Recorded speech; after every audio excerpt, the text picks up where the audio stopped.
അമേരിക്കയെ നടുക്കി വീണ്ടും സ്കൂളിൽ വെടിവെപ്പ്. സ്കൂളിലുണ്ടായ വെടിവെപ്പിനെ തുടർന്ന് പ്രായപൂർത്തിയാകാത്ത ഒരാൾ ഉൾപ്പെടെ 2 പേർ കൊല്ലപ്പെട്ടു.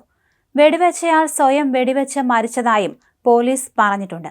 വിസ്കോൺസിനിലെ മാഡിസണിലുള്ള സ്കൂളിലാണ് വെടിവെപ്പുണ്ടായത്.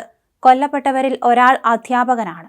17 വയസ്സുള്ള വിദ്യാർത്ഥിനിയാണ് വെടിവെച്ചത് എന്നാണ് പ്രാഥമികമായ റിപ്പോർട്ട്. പോലീസ് എത്തിയപ്പോഴേക്കും കുറ്റവാളി സ്വയം വെടിവെച്ച് മരിച്ചിരുന്നു. ഇവർ എന്തിനാണ് വെടിവെപ്പ് നടത്തിയതെന്ന കാര്യം പുറത്തു വന്നിട്ടില്ല. ക്ലാസ് തുടങ്ങിയ വേളയിൽ ഈ വിദ്യാർത്ഥി ക്ലാസ്സിൽ ഹാജരായിരുന്നില്ല എന്നാണ് പോലീസ് പറയുന്നത്. വെടിവെപ്പിൽ 6 പേർക്ക് പരിക്കേറ്റിട്ടുണ്ട്. ഇതിൽ 2 പേരുടെ നില ഗുരുതരമാണ്. LKG മുതൽ 12ാം ക്ലാസ് വരെ 400ഓളം വിദ്യാർത്ഥികളാണ് ഈ സ്കൂളിൽ പഠിക്കുന്നത്. വെടിശബ്ദം കേട്ട് കുരുന്നുകൾ അടക്കമുള്ളവരാണ് ആശങ്കയിലായത്. വെടിശബ്ദം കേട്ടതിന് പിന്നാലെ സുരക്ഷാ മാനദണ്ഡങ്ങൾ സ്വീകരിച്ചതായിട്ടാണ് സ്കൂൾ അധികൃതർ പറയുന്നത്. നേരത്തെ ഇക്കാര്യത്തിൽ ഡ്രിൽ നടത്തിയിരുന്നു. അത് യഥാർത്ഥ വെടിവെപ്പുണ്ടായപ്പോൾ തുണയായി മാറുകയും ചെയ്തു. പരിക്കേറ്റവരെ ആശുപത്രിയിൽ എത്തിച്ചിട്ടുണ്ട്. സംഭവത്തിൽ മാഡിസൺ പോലീസ് അന്വേഷണം ആരംഭിച്ചു. US-ൽ 17 വയസ്സുള്ള ഒരാൾക്ക് നിയമപരമായി തോക്ക് കൈവശം വയ്ക്കാൻ അധികാരമില്ല.